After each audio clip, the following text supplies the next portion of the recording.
That covenant with Abraham was pointing towards this other Joshua. Joshua, or in Hebrew, it's Yeshua, right? If all of you Hebrew scholars, good Hebrew scholars out there know, Yeshua is the Hebrew pronunciation, I guess, if you will, of our English translation, Joshua. And it means the Lord saves, or the Lord delivers, or rescues. And the Joshua that we've been studying about, God used him to deliver the Israelites into the promised land. The land that God himself promised to Abraham as an inheritance for his descendants and people, and not just for them, but they would become a blessing to all nations. So God used this Joshua to deliver them into the promised land and rescue them from the Egyptians and the Canaanites that would be in that particular land. But there's one key thread that is woven throughout the entire Bible. And this comes really into a clearer focus, I believe, when we read the New Testament book of Hebrews in chapter 11, verses 13 through 16. I'll give you a chance if you want to go there with me. Hebrews chapter 11, 13 through 16. It's in the New Testament towards the end. The Hebrew writer says this. Hebrews 11, if you're aware, it is often called the Hall of Faith. It has a listing of all a whole long list of people of the Old Testament that had great faith. And of course it lists people like Noah and Abraham and Moses and Joseph and a lot of and the prophets. And it has a very long list, even with a couple of ladies listed within this list of people of great faith. And verse 13, Hebrews 11 says, all these people, so all of the great men and women of the faith listed there in 11, were still living by faith when they died. They did not receive the things promised. They only saw them and welcomed them from a distance, and they admitted that they were aliens and strangers on earth. People who say such things show that they are looking for a country of their own. If they had been thinking of the country they had left, they would have had opportunity to return. Instead, they were longing for a better country, a heavenly one. Therefore, God is not ashamed to be called their God, for he has prepared a city for them. So they were longing for something better, a better country, something more than the one that they even received when they entered the promised land. They were looking forward to something else, something more, a promise that God gave that this promise only pointed to. And it was a heavenly promise, a heavenly country, the heavenly one they were looking for. And it's the country that the other Yeshua was able to prepare for them and for us. John chapter 14, verses 1 through 3, we find Jesus says, don't let your hearts be troubled. Trust in God, trust also in me. In my Father's house are many rooms. If it were not so, I would have told you. I'm going there to prepare a place for you. And if I go and prepare a place for you, I will come back and take you with me, that you also may be where I am. It says, you know the way to the place where I'm going. Who is the Yeshua that the story of the first Joshua points to? It's this promise that's made through Jesus. Jesus is the Greek rendering of the Hebrew name Yeshua. So Jesus is our Yeshua, our Joshua, which again means the Lord saves, right? Jesus is ultimately the one that we're going to be talking about today. And ultimately the one that the entire Bible talks about and points to and leads us to. too. But in particular, in our final passage from Joshua chapter 24, we're gonna talk through this passage in order to get us to the message about Jesus that we find here, even though it's one that we have to journey through just a little bit to get to. All right, so Joshua chapter 24, beginning in verse 28. Then Joshua sent the people away, each to his own inheritance. It's the very end of the book of Joshua. And he sends them home. And it says, after these things, Joshua, son of Nun, servant of the Lord, died at the age of 110. And they buried him in the land of his inheritance, at Timnath-Serah in the hill country of Ephraim, north of Mount Gaash.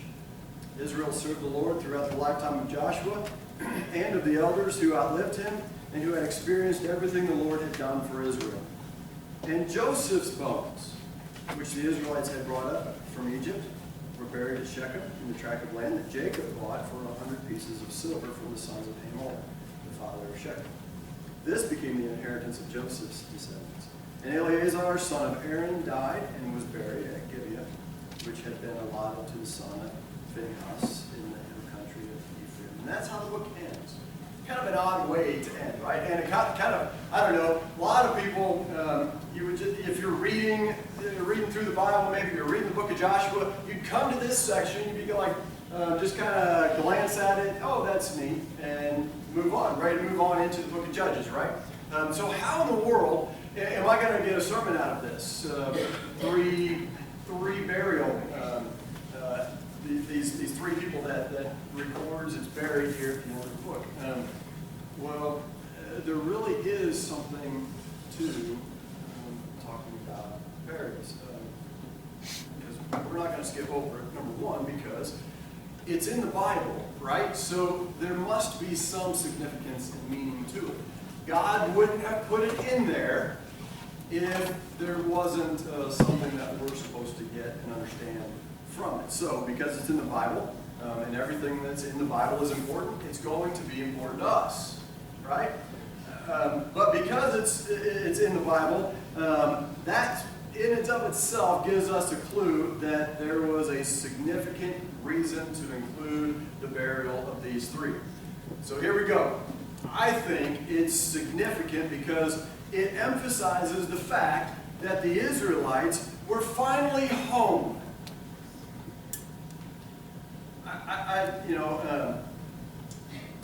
It reminds me of when Kim and I and my mom and dad and my family went to Beardstown this summer when they came to visit, and we went to a cemetery there to find the children of the first family that came across the boat from Germany to the United States.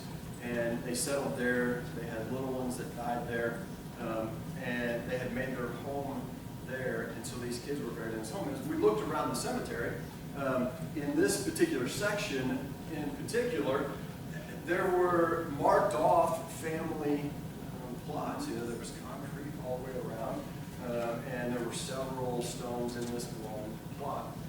It was important to be buried with your family at home. My grandparents, my dad's mom and dad, when they bought their own plot, they bought several all together so that family that was scattered could do what?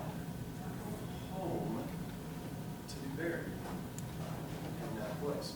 There's something that can be said about being buried, coming home. And the fact that the Israelites even had a home to be buried in was significant. Number one, because it shows that God was faithful. His faithfulness above all of everything else. But if you think about it, from the very moment that God gave Abraham his call to go, to pack up his family and leave his home, from that very moment, for generations to come, the Israelites did not have a home. In fact, once Abraham even got to the land of Canaan, the land of promise, God said, okay, you're not going to settle here yet. And they ended up in Egypt, and then they ended up nomads traveling. I mean, they were nomads from that very beginning. Even in Egypt, they were given a piece of land by the Egyptians when Joseph was there. But that even got taken away from them, didn't it? When they were enslaved by the Egyptians, they had no home to lay their head, and they had no home to lay to rest until now. So there is some significance to this idea that they had a home to be laid to rest in.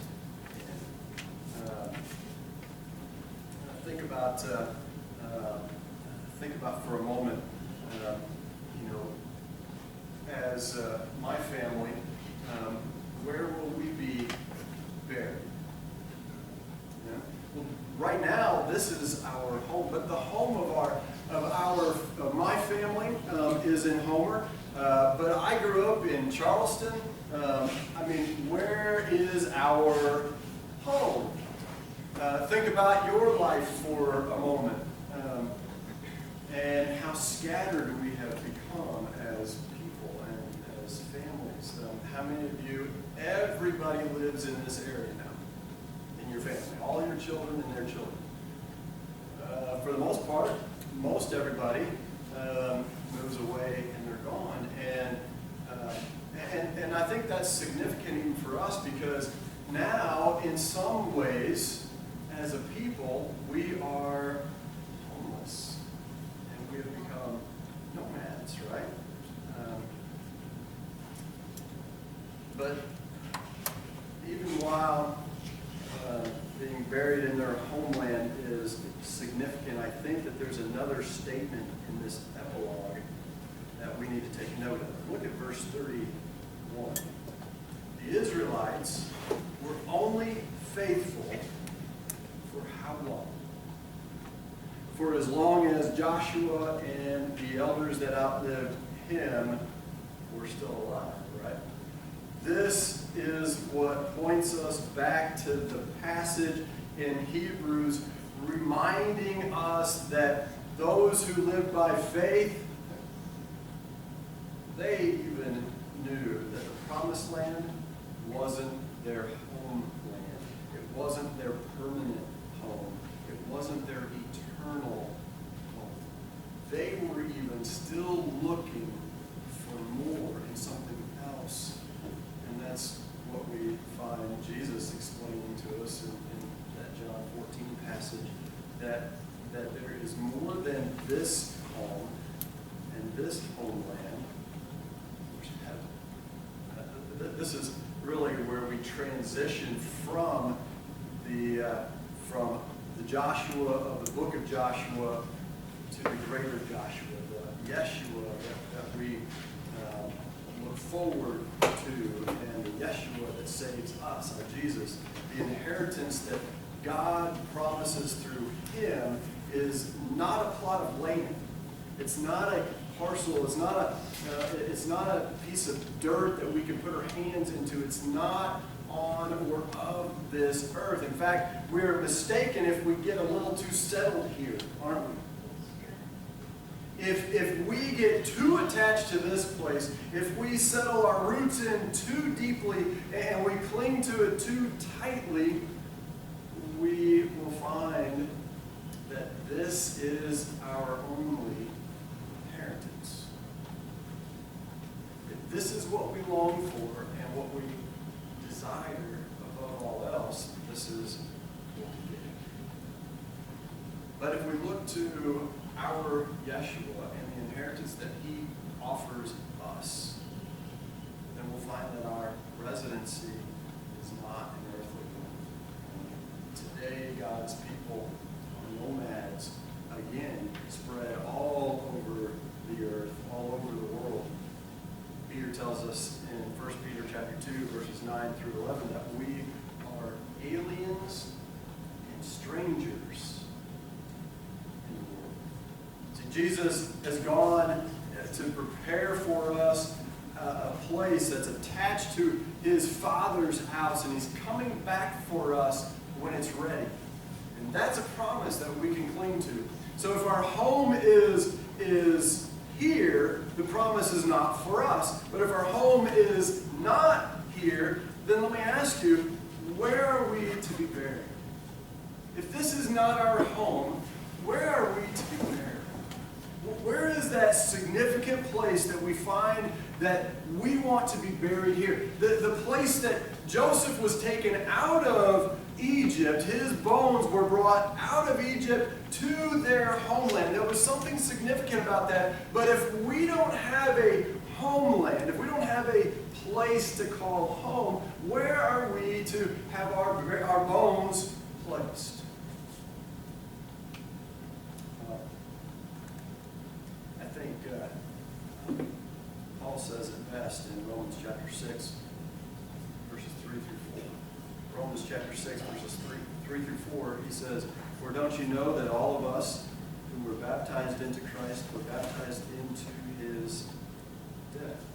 We were therefore buried with him through baptism into death, in order that just as Christ was raised from the dead through the glory of the Father, we too may live the life." And he says in Colossians chapter 2, this is the Apostle Paul again, chapter 2, verse 12, he says, "Having been buried with Jesus in baptism and raised with him through your faith in the power of God who has raised him from the dead." We are buried with Christ. That's our burial. That's your homeland. In fact, Jesus himself is our home, right? We are buried with him in a grave that cannot hold you. It couldn't hold him. You're buried in a grave with him that cannot hold you. You can go to the Joshua of the Old Testament, you can go to his grave, and you can look at his bones because they're still there. Right? His bones, his plot of land, his homeland, it was of the earth. But what the new Joshua, our Yeshua, Jesus, his grave is empty because his home is not here. And so for those of us who are in Christ, guess what? Death does not have a sting to it, does it? Death cannot hold us, does not have victory over us. The power of the grave has no power over the power of the one in whose grave we are buried with. He saves us once and for all and will bring us home for eternity.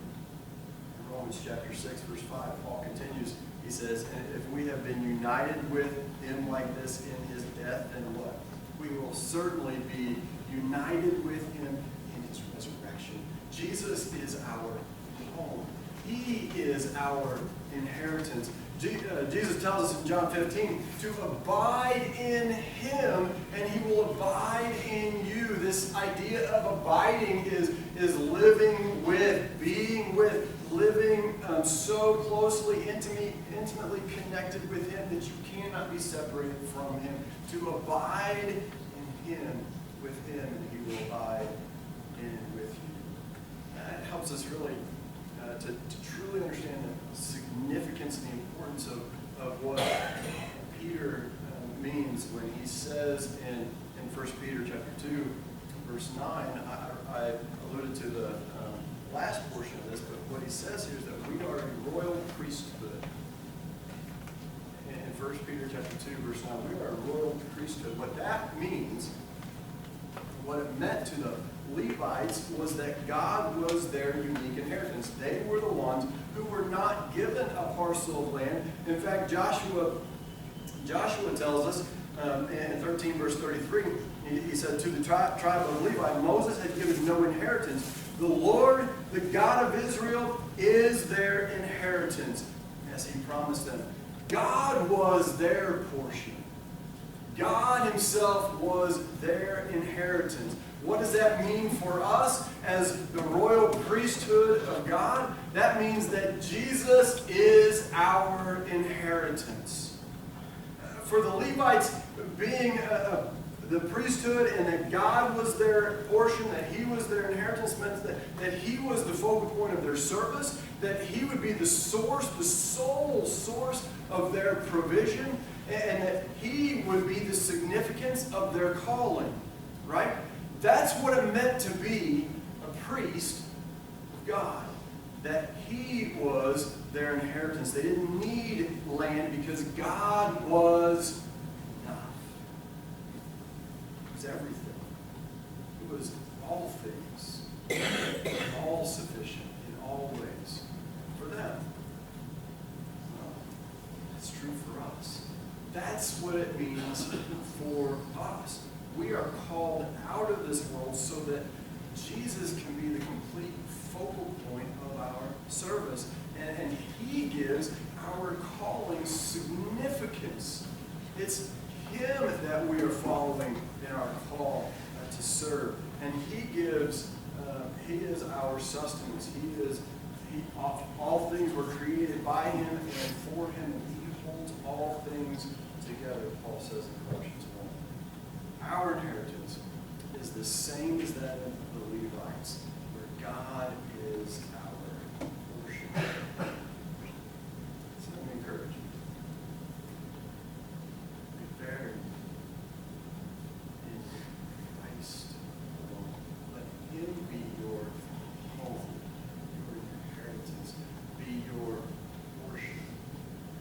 Live in such a way as it is obvious that God is our inheritance. He is our portion. He is our sustenance. He is the significance of our calling. He is the focus of our service, and that we might receive the inheritance that's promised us, the eternity with God in heaven through Jesus Christ.